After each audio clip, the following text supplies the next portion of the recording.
Okay, students, we're gonna have a little driver's ed with Booz. See what we can learn. I've got Clara. She's gonna be my videographer. And we've got our driver's ed mascot, Skittles. She's gonna come in and ride with us as well. Okay, so here we go. I'm gonna start the car. Of course, we're gonna buckle up. Skittles, are you buckled up? Turn that down. Clara, you buckled up? Yeah. Here we go. Get that out of the way. So, we're going to start off the Newton's Laws unit, Newton's first law. And Newton's first law is going to help us answer the question, why do we wear seatbelts? We can figure this out. So we're off for a drive, and the first thing that I want to do is talk a little bit about forces. Now, a force is basically any push or pull. And it can get a little more complicated than that. Lots of things can exert forces. You can have things that are obvious pushes or pulls, like pulling a wagon or pushing your brother over. Or you can have a little less obvious forces, things like gravity. So the force of gravity pulling you down towards Earth, right? So forces are pushes and pulls.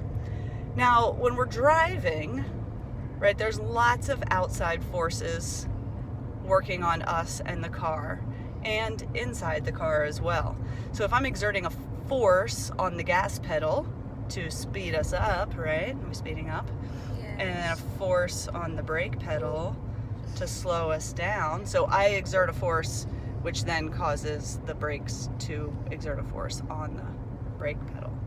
We're going to talk a little bit more about forces in just a moment. Go ahead, Sarah. Okay, so we are back in the classroom, and I wanted to look at forces in a little more depth. So as I mentioned before, a force is defined as a push or a pull. It can be really any push or pull. It can be the wind pushing against your face. It could be you physically pushing something across the floor. What we're going to talk about, though, is a little more specifics as far as how we measure forces and how forces influence the motion of an object, because that's what's going to tie into Newton's first law. So in physics, forces have both a size, so sort of like a magnitude, an amount, a number associated with them, and they have a direction, which is really important. And when we measure forces, we measure them in newtons. So go ahead and take a minute here and think about the different types of forces that you might encounter day to day. Okay, so when we're actually calculating force, we're going to be looking at a number, I guess, called the net force. Now, officially, net force is all the forces acting on an object at any given time. However, we don't just simply add them all up like maybe we would add up mass sitting on top of something and say that that's the total mass you're experiencing. Instead, we're looking at left over after all the forces have been taken into consideration. It's a little bit like when you get a paycheck. You might think, okay, well, I get $10 an hour and I worked 10 hours, so I should get $100.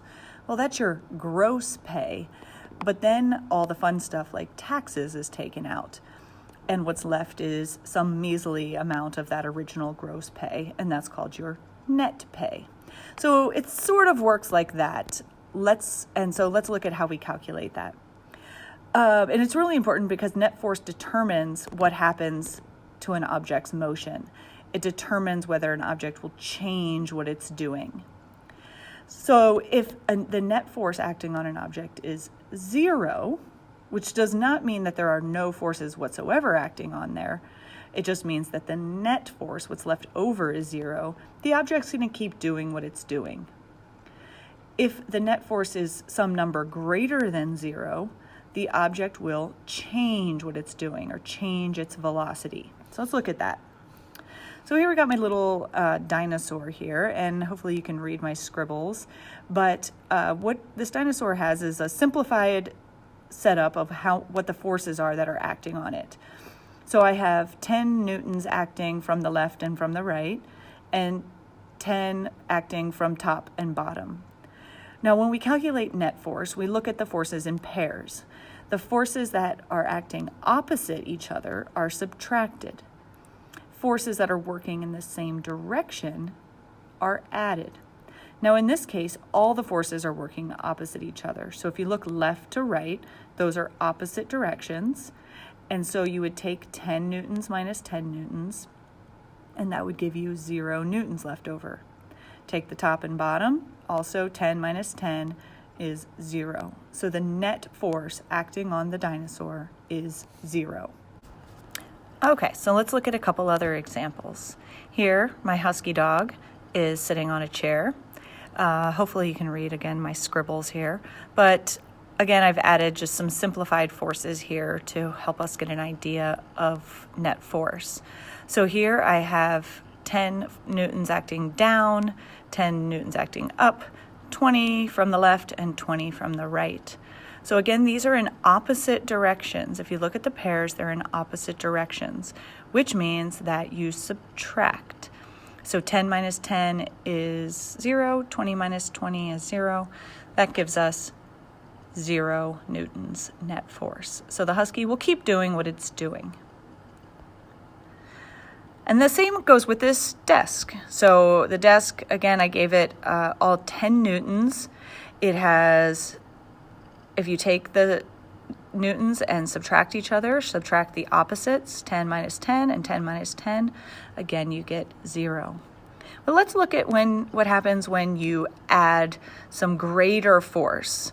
So I took that same desk, but instead of leaving it alone, I have now exerted my extraordinary strength onto the right side of the desk, and I'm pushing with a total of 50 newtons. So while the 10 and 10 from top to bottom are still the same and give us 0, now we have my 50 newtons working against, say, the friction of the floor is 10 newtons. You take 50 minus 10 and you get 40 newtons, which gives the total net force on this desk 40 newtons from the right. And so the object will change its velocity in that direction. Now we've been doing subtracting. Let's see if we can add here. So let's imagine now that both of my hands individually are adding 50 each. So when you have forces working in the same direction, they are added. So that means I would have 50 plus 50 newtons, which would mean I'm pushing with a total of 100 newtons towards that 10. So 100 minus 10 is 90.